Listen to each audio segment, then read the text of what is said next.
tous, bienvenue dans l'interview. Le monde s'arrête pour sauver la Terre. Voilà le titre cause le soir en une aujourd'hui. Plus modéré, la Libre titre Les Belges prennent leur part de la grève mondiale pour le climat.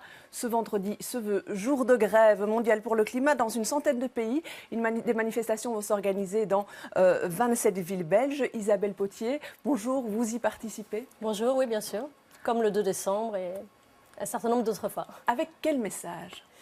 Avec le message, c'est maintenant ou jamais qu'il faut changer les processus de production et les processus politiques. Ouais. On a vu une polémique en Flandre hier qui naissait avec des parents qui contestent le fait que des écoles organisent des sorties scolaires obligatoires pour participer à cette manifestation. Qu'est-ce que vous répondez à ça? Oui, et à Bruxelles, moi j'ai reçu des lettres disant que les écoles interdisaient de manifester. Donc ça alimente le débat. Je pense que les écoles devraient être en capacité d'organiser les cours pour que les élèves puissent, s'ils le souhaitent, manifester. Voilà, donc à chacun de choisir selon ses convictions, sa Oui, mobilisation. mais les écoles peuvent aussi organiser de manière à ce que les enfants ne perdent pas trop de matière. Je comprends le souci à ce niveau-là. Alors vous êtes l'une des 11 personnalités de la société civile qui vont rejoindre les listes écolos en vue du scrutin du mois de mai. Vous quitterez alors l'ARO, qui est l'atelier de recherche et d'action urbaine, qui est une association qui milite pour rendre la ville plus habitable. Vous y étiez depuis 21 ans, donc ça a fait un bail. Est-ce que c'est la mobilisation climat qui a joué un rôle pour vous, un rôle important dans la décision de passer à autre chose? Oui, pour moi, ça a vraiment été un déclencheur. Je me suis dit, c'est le moment, il faut y aller. J'ai toujours eu le sentiment de faire de la politique dans mon travail, puisque la société civile, elle fait des propositions, elle analyse les projets de plan, en l'occurrence de la région pour ce qui nous concerne. Mais souvent, elle n'est pas entendue ou elle est marginalisée. Et alors que, comme d'autres milieux, et je pense aux scientifiques, au monde académique, aux administrations, elle a des clés, elle a des propositions. Et je pense que maintenant, c'est le moment d'essayer de passer à l'acte, de traduire, de concrétiser, de bousculer un peu les choses au niveau politique. Si on regarde un petit peu cette mobilisation pour le climat, est-ce que ce n'est pas devenu une sorte de symbole en fait de la volonté de passer à autre chose, un autre fonctionnement de société, un autre rapport de force entre l'associatif, l'activisme et le politique en face? Est-ce que vous le ressentez comme ça? Oui, tout à fait. Mais nous, du côté de la Rose, ça fait un moment qu'on dit que la démocratie représentative n'épuise pas toute la demande de démocratie. Et je crois que maintenant, le politique est un peu débordé par toutes les initiatives citoyennes, les nouvelles manières, les nouvelles militances, les réseaux sociaux. Et il va falloir prendre ça en compte. Et je pense que c'est aussi une des capacités qu'offre Écolo, qui est un parti quand même assez ouvert à de nouvelles formules démocratiques. Et c'est important pour moi de travailler sur la démocratisation des processus de décision. Voilà, quand on va voir votre page Facebook, hein, on voit que vous êtes française d'origine, mais vous vous définissez comme une Belge d'adoption, une Bruxelloise de conviction et une Molenbeekoise de combat. Alors conviction et combat, c'est quelque chose qui sont alliés de manière indéfectible pour vous? Oui, tout à fait. Mon champ d'action professionnel, c'est la région, c'est les matières territoriales. Et c'est donc les convictions que je veux porter au Parlement bruxellois. Et Molenbeekoise de combat, parce que depuis les attentats, cette commune a subi un bashing international. Et là aussi, j'ai eu un déclencheur, parce qu'un jour, un médecin de garde, donc quelqu'un qui se déplace la nuit pour aller chez les gens, c'est quand même vraiment une vocation très forte au service de la société, m'a demandé d'où j'étais. Je lui ai dit, je suis de Molenbeek, et le gars m'a répondu... vous ne serez jamais molenbeekoise, vous ne serez jamais belge. Et lui, il s'appelait Mustapha.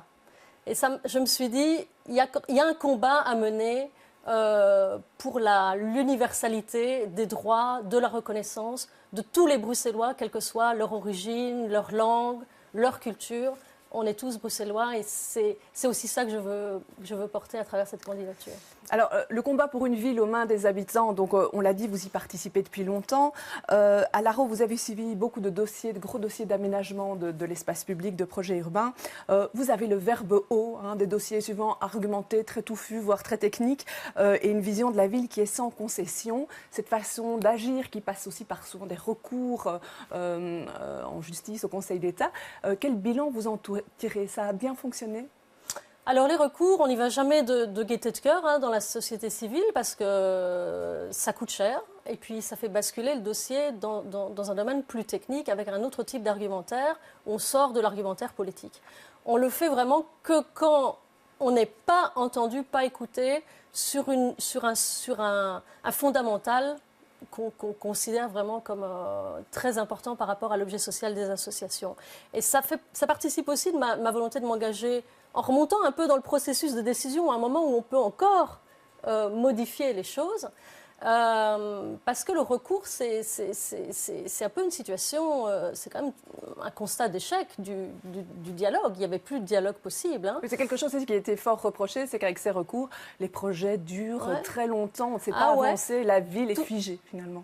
La ville est figée, c'est pas nous les plus puissants, je pense, dans les blocages. Mais le recours, c'est aussi un constat d'échec pour le politique, parce que quand les associations gagnent, ce qui arrive quand même la plupart du temps, parce qu'on n'y va pas à l'aventure et à l'aveuglette non plus, on y va quand on a vraiment des assurances que le permis délivré n'est pas conforme au droit. Donc, au Conseil d'État, on doit démontrer un vice de forme dans le recours. Donc, c'est la région, la plupart du temps, qui prend le risque de délivrer des permis qui sont illégaux. Voilà, donc c'est clair que le recours, c'est vraiment quand on se heurte à un mur, et je n'allais pas continuer à faire ça 20 ans. D'où ma volonté de passer de l'autre côté. Ouais. Quelles sont les grandes victoires et peut-être les grands regrets par rapport à cette vingtaine d'années à l'ARO? Alors, l'ARO a produit beaucoup d'idées d'abord, et je pense sur la ville, dans un tas de champs, le logement, les déplacements, les institutions bruxelloises, l'économie locale. On a eu de grandes victoires dans le champ de la promotion du logement contre les bureaux, promotion des transports publics, et aujourd'hui on a aussi une toute autre conception de l'aménagement des espaces publics qu'il y a 30 ans où c'était vraiment dominé par la voiture. L'ARO était aussi en pointe sur toutes les questions institutionnelles, donc la lutte contre le cumul des mandats, un rôle plus fort pour la région, une autre redistribution des compétences et des responsabilités entre la région et les communes. Donc l'ARO a eu des idées très en pointe sur ces questions-là il y a 40 ans. Non, parce qu'aujourd'hui, elles reviennent avec Ola Magna et d'autres acteurs dans la société civile, et elles sont à l'ordre du jour des partis politiques. Voilà. Et un petit regret que vous avez en quittant l'ARO? Le plus dur, c'est de me séparer de mes collègues. Ils vont être contents de l'entendre. Humain. Alors, la région, vous l'avez dit, elle fête ses 30 ans à sa création. Ouais. Elle avait l'ambition, finalement, qu'on passe d'une capitale plutôt administrative à une ville pour ses habitants, une ville incarnée. Ouais. Est-ce que ça a fonctionné? Je vous propose 3 possibilités de réponse. A, oui, à 100%. B, c'est mitigé, 50-50. C, on s'est un peu perdu en route. Non, B. Mitigé. B. Il y a eu beaucoup de progrès dans pas mal de domaines. Mais la difficulté est au niveau, et c'est lié aussi à la question du climat, la difficulté pour Bruxelles, elle est au niveau des tendances lourdes. Par exemple, l'exode urbain. Donc la classe moyenne, malgré toutes les politiques qui ont été développées et qui sont très positives, elle continue à partir. Et Bruxelles est le bassin d'emploi des 2 autres régions du pays. C'est Bruxelles qui crée la richesse, 20% du PIB du pays. Et une grande partie des travailleurs paient leurs impôts à l'extérieur et peuvent venir, s'ils le souhaitent, en voiture et en voiture de société à Bruxelles, ce qui contribue, bien entendu, à dégrader la qualité de vie à l'intérieur de Bruxelles. Et donc, on est dans un cercle vicieux où là, il y a du boulot. Et c'est lié à la question climatique, parce que les 2 axes de politique sur la question climatique, c'est les bâtiments, et en particulier l'isolation des bâtiments, tout le travail sur l'énergie et la réduction des transports routiers. Là, on voit déjà la candidate aux élections qui avance son programme. Recruter dans la société civile, c'est très tendance. Pour l'instant, tout le monde le fait dans tous les partis. Une personne qui en est revenue, c'est Fatoumata Sidibé, qui vient d'annoncer qu'elle ne se représentera pas. Donc, elle venait de l'association belge Ni pute ni soumise. Voilà ce qu'elle disait dans Le Soir. Elle disait « La politique, c'est quand même un univers où on aime les gens dociles. Cela ne me correspond pas. Je me sens à l'étroit. La politique a bridé ma créativité. Je me demande même si je n'ai pas désappris. » Alors, Alors, des gens dociles, ce n'est pas vraiment votre profil. Comment est-ce que vous allez vous y retrouver là? Non, les partenaires devront faire avec, voilà. J'estime avoir été d'une grande loyauté à l'égard de l'ARO. Je n'ai pas toujours été d'accord sur tout non plus. Et je compte avoir la même attitude au sein d'Ecolo. Voilà. Si vous êtes candidate d'ouverture, vous allez suivre la ligne à 100%? Vous êtes d'accord avec le programme à 100%? Alors moi, je suis très à l'aise avec le programme. Mais en tant que candidat d'ouverture, on est recruté pour la vision qu'on porte, pour les idées qu'on a portées, pour les idées qu'on a défendues dans la société civile. On peut pas de la société civile reprocher aux politiques de vivre en vase clos, d'être coupés des réalités du monde et ne pas nous-mêmes accepter de jouer le jeu. Donc je pense qu'il faudra secouer le cocotier. Mais je pense que maintenant, ça ne lui fera pas de mal. Mais quand on voit par exemple la question du métro, hein, le métro, vous y êtes quand même plutôt opposé, franchement opposé depuis toujours. Ecolo est moins radical dans sa position par rapport à ça. Comment est-ce que vous allez gérer ce dossier, par exemple? Alors d'abord, je ne vais pas le gérer toute seule. Non, mais vous, personnellement, vous positionnez? Mon point de vue est très convergent par rapport à la position d'Ecolo. Parce qu'à la commission de concertation, notre demande était de dire pas de décision avant les élections régionales, pas de travaux irréversibles. Bon, on y est presque en réalité. Et ensuite, la demande d'Ecolo, comme de l'ARO et des autres associations d'ailleurs, c'est attention de ne pas massacrer le quartier commerçant qui fonctionne très bien à Stalingrad, ça c'est vraiment un nœud. Et puis il y a une demande de renforcer à court terme l'offre de transport public et de surface. Qui existe parce que déjà. 2 milliards d'euros, ça fait 5 km de métro, mais ça fait 50 km de tram et beaucoup de pistes cyclables.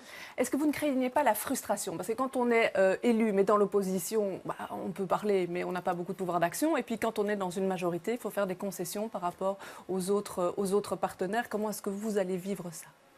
C'est clair que c'est un autre positionnement. Donc moi, j'y vais humblement, j'y vais pour apprendre. J'y vais aussi pour travailler avec d'autres, parce que dans les petites structures, on est quand même très seul. Quand on est dans un poste de direction, on est très seul et on doit gérer tous les petits problèmes. Voilà, donc j'y vais avec humilité, quoi. On verra bien, on gérera au fur et à mesure que les questions se poseront. Eh bien, je vous remercie d'être venu sur ce plateau pour ce premier rôle finalement comme candidate aux élections. Hein. On vous a beaucoup entendu comme représentante de l'associatif. Merci d'être venu, merci de nous avoir suivis. Demain, dans Les Experts, les invités seront Francis Delperré et Barbara Tract. Bon week-end à tous.